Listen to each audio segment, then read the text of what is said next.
COVID Watch Weekend. Review ng mga nagaganap sa nakaraang linggo sa ating laban kontra COVID-19. Pagkilala sa mga frontliners, talakayan sa iba't ibang issue kaugnay ng pandemya at pagtunghay sa sinasabi ng Biblia sa nararanasan nating krisis. COVID Watch Weekend. Magandang araw, ito po si Heidi Bernardo Sampang para sa isa na namang edisyon ng COVID Watch Weekend. Sa ating balitang COVID Watch, ang Bayanihan Bakunahan National Vaccination Days, ang panawagan ng private sector tungkol sa paggamit nila ng sariling supply ng bakuna, ang pagbabalik ng epicenter ng pandemic sa Europa at ang pinakabagong research tungkol sa pagsugpo ng COVID-19. Makikilala rin natin ngayon ang ating frontliner of the week na teacher sa isang face-to-face pilot class na nakausap ni Joy Kawayan Combatier. Ang special report ni Mari Boyles Aragona ay tungkol sa senaryo kung saan posibleng hindi na tuluyang mawala ang coronavirus. At ang devotional talk mula kay Kuya Dan Andrew Cura ay sesentro naman sa isang katangian na malamang ay natutunan ng marami sa panahong ito ng pandemya, ang pagiging matiisin. COVID-19 Watch. Idineklara ni Pangulong Duterte ang mga araw ng November 29, 30 at December 1 bilang Bayanihan Bakunahan National COVID-19 Vaccination Days. Ito ay sa bisa ng Proclamation No. 1253 na inilabas ng Malacanang. Papayagan ang mga empleyado sa pampubliko at pribadong sektor na kumuha ng kanilang bakuna kontra COVID-19 nang hindi mamarkahan ng absent kung magpapakita sila ng patunay na binakunahan sila sa loob ng vaccination days. Target ng gobyernong mabakunahan ang nasa 15 milyong individual sa 16 na rehiyon mula November 29 hanggang unang araw ng Disyembre. Tinatayang higit 32 milyong mga kababayan na natin ang fully vaccinated na laban sa COVID-19. Umapila sa pamahalaan ng ilang grupo ng mga negosyante na payagan na ang pribadong sektor na gamitin ang kanilang supply ng bakuna kontra COVID na maiturok bilang booster shots sa kanilang mga empleyado at pamilya ng mga ito. Sa isang joint statement, iginiit ng 26 na business organizations na nasa halos 60 million doses ng bakuna ang nakaimbak sa kanila ngayon dahil mas mabilis ang dating ng mga bakuna kaysa paggamit nito. Nangangamba ang hanay ng mga negosyante sa Go Negosyo na kinabibilangan ng Makati Business Club, Cebu Business Club, Philippine Center for Entrepreneurship na mapanis lamang at masayang ang kanilang mga in-order na bakuna. Tinukoy pa ng grupo ang isang pag-aaral na nagpapakitang nababawasan ang pagiging epektibo ng bakuna makalipas ang 6 na buwan at kung walang boosters maaaring humantong sa panibagong surge at muling pag-lockdown ng ekonomiya. Nagbabala ang World Health Organization o WHO na posibleng umakyat sa 2.2 million ang death toll ng COVID-19 sa buong Europa ngayong winter. Ito ay kung magtutuloy-tuloy ang panibagong surge ng coronavirus na nararanasan ngayon sa nasabing kontinente. Nitong linggo, muling nagpatupad ng lockdown sa Austria. Magkakaroon din ng mga bagong paghihigpit sa Germany at sa the Netherlands. Sinasabing ang pagiging epicenter ngayon ng COVID ng Europa ay dahil sa mabagal na pagtanggap sa bakuna ng ilang mga bansa doon. Gayun din ang paglaganap ng mas nakakahawang Delta variant, ang malamig na panahon at ang pagluluwag ng restrictions. Nabatid na 67.7% ng population ng European Union ang fully vaccinated na. Ayon sa WHO data, tumaas ang COVID-related deaths sa Europe noong isang linggo. Naitala ang halos 4,200 na pagkasawi sa loob lamang ng isang araw. Doble ito mula sa 2,100 a day noong katapusan ng Setyembre. Isang Ang bagong experimental chewing gum ang pinaniniwalaan ng mga siyentipiko na makatutulong sa mga tao na protektahan ang kanilang sarili laban sa COVID-19. Ang nasabing chewing gum na pinag-aaralan ngayon sa US ay nagtataglay ng isang protina na may kakayahang ikulong ang mga particles ng coronavirus, kaya't nalilimitahan ang dami ng virus sa laway. Naniniwala ang mga researcher na posible nitong mabawasan ang transmission o ang pangahawa ng isang taong infected ng COVID tuwing ito ay nagsasalita, humihinga o umuubo. Nabatid na ang chewing gum ay nagtataglay ng mga ACE2 protein na nasa cell surfaces na siyang ginagamit ng virus bilang isang gateway upang mapasok ang cells at magdulot ng impeksyon. Ayon sa research team, kalasa din ito ng regular na chewing gum at pwedeng iimbak sa loob ng ilang taon under normal temperatures.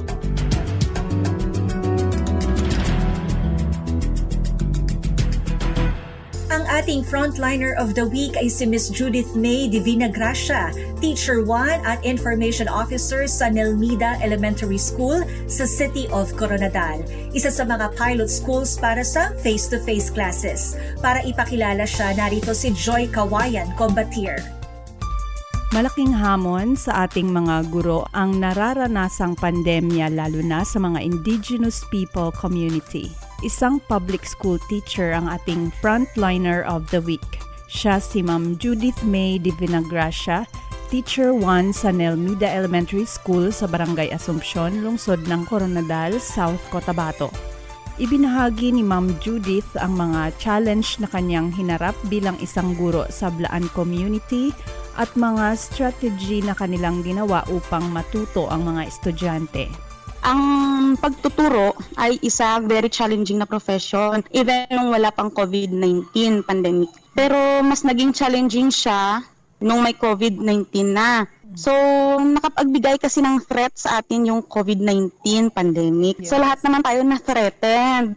Kasi hindi natin alam kung matatamaan ba tayo nito o yung mga pamilya natin o yung mga kakilala natin sa buhay. So, marami kaming challenges or ako mismo, marami akong kinaharap na challenges sa aking trabaho. So, una, ang pagsara ng mga paaralan dahil sa pandemic, di ba, nagka-lockdown tayo, tapos yung suspension ng classes. So, sunod ay yung nakakabahala ang kalusugan ng bawat isa at yung kinabukasan ng ating mga mag-aaral. Noong nakaraang taon, noong Oktubre, so bumukas na yung classes, binigyan na ng oportunidad ng national government at Department of Education na buksan yung klase sa new normal. So, meron tayong mga modular, yung mga blended learning, distance learning, yung online learning modality. So, ang pinili namin sa Nelmida is yung modular kasi mahirap dito yung signal at walang gadget yung mga students. So, sa modular, may mga problema din kami kasi may mga tanong na bumabagabag sa aking isipan kung paano ba sila matuto noon kasi walang teacher, yung presence lang ng module. 99% or 100% Blaan po dito yung mga learners natin at sa community. Parang ako lang ata dito ang Ilongga. So, big challenge siya kasi first time na na-deploy ako dito at nakapasok ako sa DepEd na ganito yung sistema ng education. Yung hindi ka nakaharap sa iyong estudyante, presence lang ng module. So, parang mahirap kasi hindi lahat ng bata dito merong home learning facilitator. Ang mga parent dito nagtatrabaho din. Kung hindi sila magtrabaho, wala sila ipapakain sa pamilya nila. So, ang binigay na lang namin o yung strategy na lang namin, bumibigay pa kami ng mga learning activities na additional sa mga bata para mas maintindihan nila lalo yung kanilang aralin sa module. Ngayong nag-umpisa na ang pilot testing ng face-to-face classes sa bansa, ang Nelmida Elementary School ang unang paaralan na inaprubahan upang magpatupad nito. Ibinahagi ni Ma'am Judith kung ano ang mga pag-iingat na kanilang ginagawa. Sa ngayon, last November 15, so nabigyan din kami ng chance na mag-face-to-face. So dito sa Coronadal City Division, kami yung pinapilot test ngayon para sa limited face-to-face. So sa una, mahirap din pero enjoy lang talaga. Iniisip mo na lang para ito sa mga bata, para sa kinabukasan ng mga batang taga Barangay Assumption. So, ang laking tuwa din para sa amin, sa mga guro, sa Barangay LGU, at sa buong Barangay Assumption, at syempre sa Department of Education ng Coronadal na nabigyan kami ng pagkakataon para sa face-to-face implementation. Binabantayan talaga namin yung strict na pag-implement ng health protocols. Hindi lang po sa mga bata, kundi para din sa mga teachers, sa community, yung sa mga magulang na pumapasok dito. At syempre yung sa mga bisita na pupunta po dito, so dapat mag-health declaration form tayo. I-declare natin kung may mga sintomas ba tayo, kagaya ng lagnat, ubo, sipon, yung wala kang panlasa, masakit yung lalamunan mo. So dapat magsabi talaga tayo ng totoo kasi para din ito sa kaligtasan ng mamamayan ng Coronadal City at syempre sa Barangay Assumption at mga bata dito. So dapat well-monitored po siya. If ever man na mayroong bata na pumunta dito sa school na mayroong sintomas katulad ng ubo, sipon, so refer talaga agad namin ito sa barangay health worker na naka-assign dito sa aming paaralan araw-araw. Ibinahagi ng ating teacher frontliner ang kanyang mga realization at mga natutunan ngayong panahon ng pandemya. Looking at the brighter side, so may negative at positive itong COVID-19 pandemic. So ang positive na nabigay sa akin ng COVID-19 pandemic is spend time with your family kasi di ba noong lockdown, di ba bawal tayong lumabas. So nag-spend talaga tayo ng time natin para sa ating family. Katulad sa akin, may trabaho ako. Totoo na umuwi ako sa aking pamilya. So iba talaga yung araw-araw mo silang kasama. Kasama mo sila sa pagkain, 3 beses sa araw. At na-realize ko din na nung dumating si COVID-19, maglaan talaga tayo ng panahon at oras sa kanila. At nabigyan natin ng halaga ang ating kalusugan. At isa din na brighter side na bigay ng COVID-19 dito sa school, ang important is yung strong support sa fellow teacher at yung co-worker mo. Kasi kapag hindi kayo nagtutulungan, paano na lang kayo? So kapwa mo din ang tutulong sa iyo para bumangon ka sa stress na dulot ng pandemic. So, ang natutuhan ko dahil sa pandemic na ito, sa personal na buhay o sa trabaho, health is wealth. So, importante talaga yung ating kalusugan. Kasi kahit ano karami ang ating pera, mauubos at mauubos ito. Kapag hindi natin inalagaan ang ating sarili, ito ay bibigay. Kasi ang ating katawan ang isa nating puhunan sa pagharap natin sa araw-araw na buhay. So sa trabaho naman, learn to wait. Katulad ng face-to-face na pilot implementation namin. So learn to wait talaga at darating yung panahon na kayo naman ang susunod. So work with compassion and love for our learners. Always think na ang importante, mayroon tayong matutuhan at mayroon ding matutuhan ang ating mga mag-aaral at makapagbibigay ito sa kanila ng pag-asa sa kanilang bukas. So, ang future talaga ng bata ang importante. Sa huli, may iniwang mensahe si Ma'am Judith sa bawat isa. Kung ano yung ibibigay sa atin ng Panginoon, so tanggapin lang natin. At masasabi ko lang is stay positive. Kasi lahat po tayo may iba't ibang pagsubok, problema at stress na kinakaharap sa ating buhay. So wag lang tayong mawala ng pag-asa. I-surrender po natin lahat sa ating Panginoon, ang lahat ng problema, yung mga pagsubok at stress. Ang isa ko din challenge is ang strong partnership talaga ng teachers, ng community, ng government, yung province, yung Department of Education. Yun talaga ang strong foundation kung bakit kami nabigyan ng oportunidad na makapag face-to-face. Maaaring gustong-gusto na nating makabalik sa normal na setup ng pag-aaral, ngunit ang paalala ng ating frontliner, matutong maghintay at makipagtulungan upang sama-sama nating mapagtagumpayan ang hamon ng panahon. Para sa COVID Watch Weekend, ako po si Joy Kawayan Combatier. Salamat Joy at maraming salamat din kay Ma'am Judith.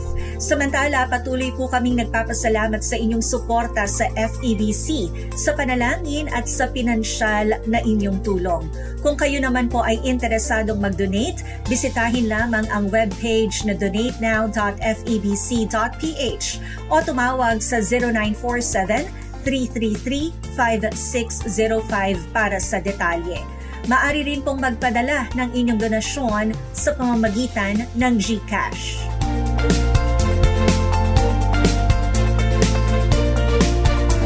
Sa pagkakataong ito, atin pong bigyang daan ang special report ni Mari Boyles Aragona tungkol sa senaryo kung saan posibleng hindi na tuluyang mawala ang coronavirus. Kailan matatapos ang COVID-19 pandemic? Ito ang pangunahing tanong ng buong mundo matapos ang halos 2 taong pakikipaglaban sa COVID-19. At bagamat simple lamang ang tanong na ito, hindi naman matatawag na simple ang kasagutan. Sa pagsisimula ng pandemic, maraming mga bansa tulad ng New Zealand at Singapore ang nagtakda ng zero COVID cases goal. At dahil sa mga polisiya, ang mga bansang ito ay ilan sa may pinakamababang bilang ng kaso ng sakit at pinakamataas na vaccination percentage.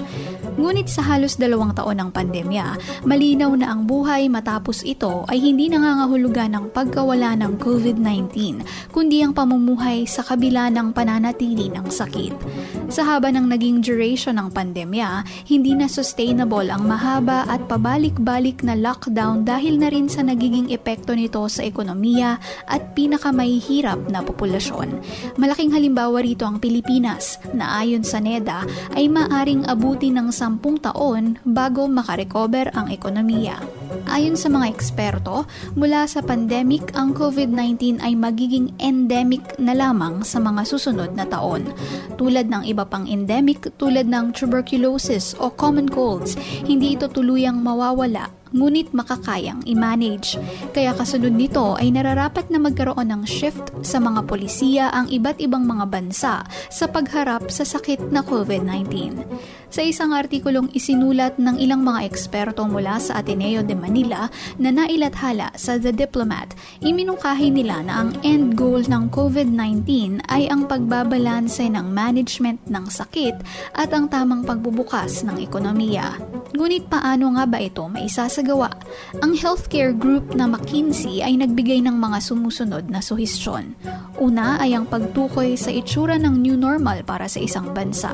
Anong burden ng sakit ang kayang saluhin ng healthcare system at anong level ng pagbubukas ng ekonomiya ang masusustain nang hindi kumakalat lalo ang virus. Kasunod nito ay ang mas matinding tracking o surveillance ng sakit, ang paggalaw ng infection rate, gayon din ang pagbabantay ng datos na ito at ang correlation nito sa pagbubukas o pagsasara ng ekonomiya. Ang pagsusulong na maitaas ang vaccination rate sa bansa at paghahanda ng care delivery systems kung sakaling makaranas ng mga surge sa infection ang ilan sa maaari pang gawin. Ayon din sa McKinsey, kung maaabot ng isang bansa ang mas mabagal na pagkalat ng COVID-19 ay maisasagawa rin ito ang mas maluwag na new normal at mas malakas na healthcare system. Ang kailangan dito ay ang long-term, widely available at regular testing, safer physical interaction sa mga paaralan, opisina, mga simbahan at matataong lugar, at ang pagbabago sa mga infrastructure kung saan maipopromote ang kalinisan, maayos na airflow at espasyo upang maiwasan ang transmission. Ngayon pa lamang ay kailangan ng harapin ng publiko na hindi na tuluyang mawawala ang COVID-19 at sa halip na tratuhin ito bilang isang one-time threat sa modern history, dapat nang tanggapin na marami sa mga practices ngayon upang manatili tayong ligtas ay mananatili na sa pangmatagalan. At bagamat nakakapanibago, darating ang panahon na ito na ang ituturing nating normal na pamumuhay. Para sa FEBC News, ako po si Mari Boyles Aragona. Maraming salamat, Mari. Ngayon naman ay maririnig po natin ang isang mahalagang devotional mula sa CEO ng FEBC Philippines. Sa tinagal ng COVID-19 pandemic, natuto na nga po tayong maging matiisin. Bagamat mas natural po sa atin ang maging mainipin, paano nga ba natin malalampasan ito? Pakinggan po natin ang mahahalagang prinsipyong ibabahagi sa atin ni Kuya Dan Andrew Cura.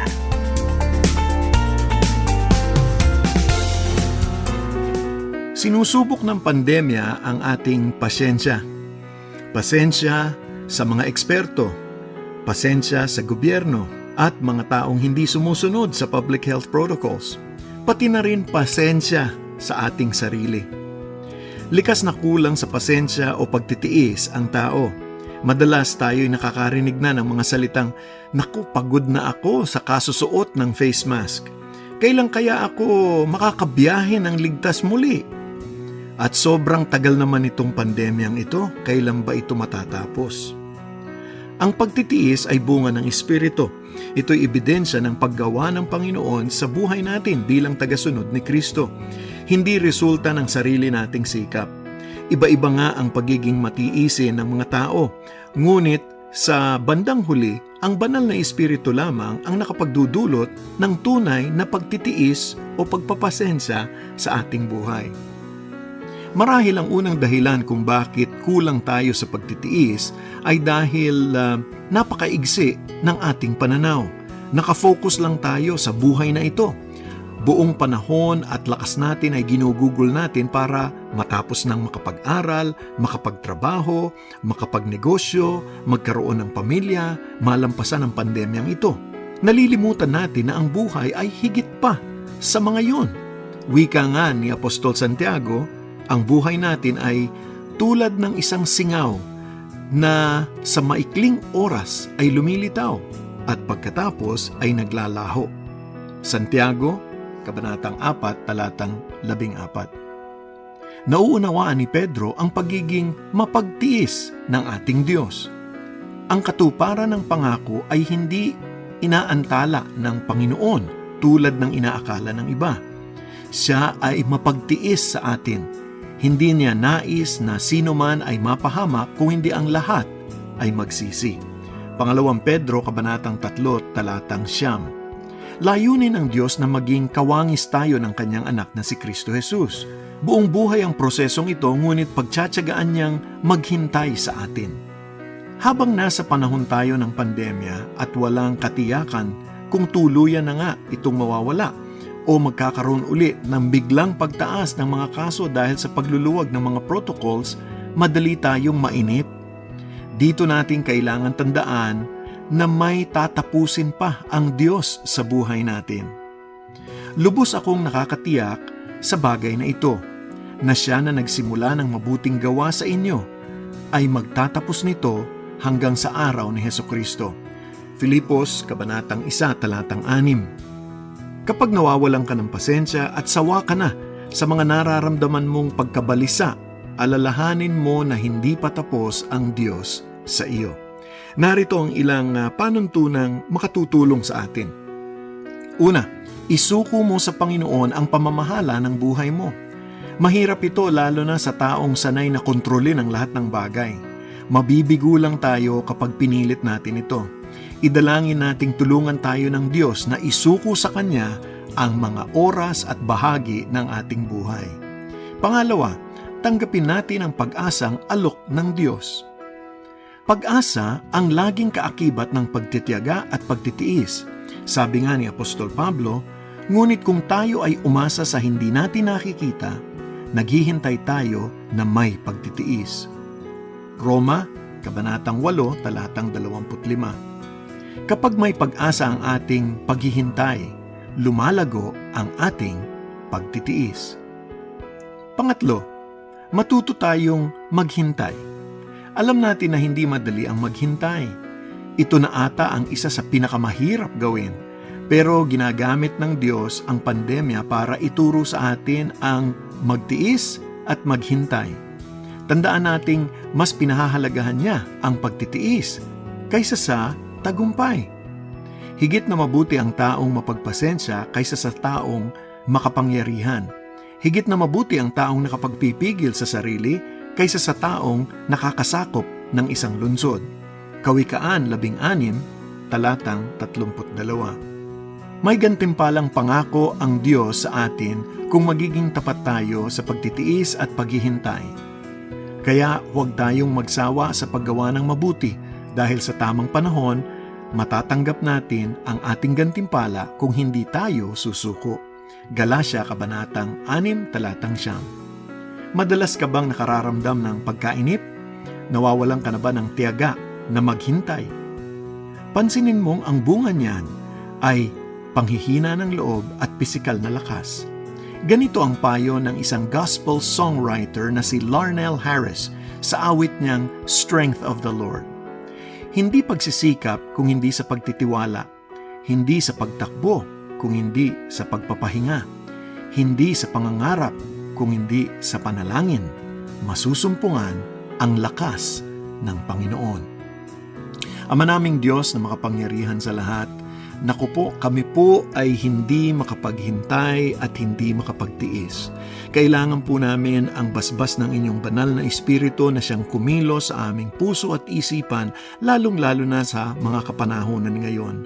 Mangyari nga, Panginoon, na kami ay magtiwala sa iyo, magpahinga sa iyo, at manalangin sa iyo upang magkaroon kami ng kalakasan sa paghihintay at pagtitiis. Ito ang aming samot dalangin sa ngalan ni Jesus. Amen.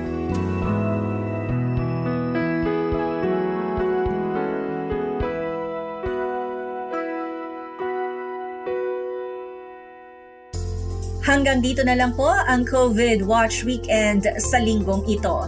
Tandaan, huwag mainip, kundi maghintay ng may pagtitiis at pagtitiwala sa Diyos. Hanggang sa susunod na COVID Watch Weekend, sa pangalan po ng ating buong pangkat, ito si Heidi Bernardo Sampang. Lagi po nating tandaan, basta't laging handa at sama-sama sa kanyang lakas, kaya natin to. Subaybayan ang COVID Watch Weekend, linggo-linggo, para sa napapanahong impormasyon at pananaw sa pagharap ng bayan sa krisis ng COVID. Para sa inyong mga komento at tanong, sundan ang mga Facebook page ng FEBC Philippines.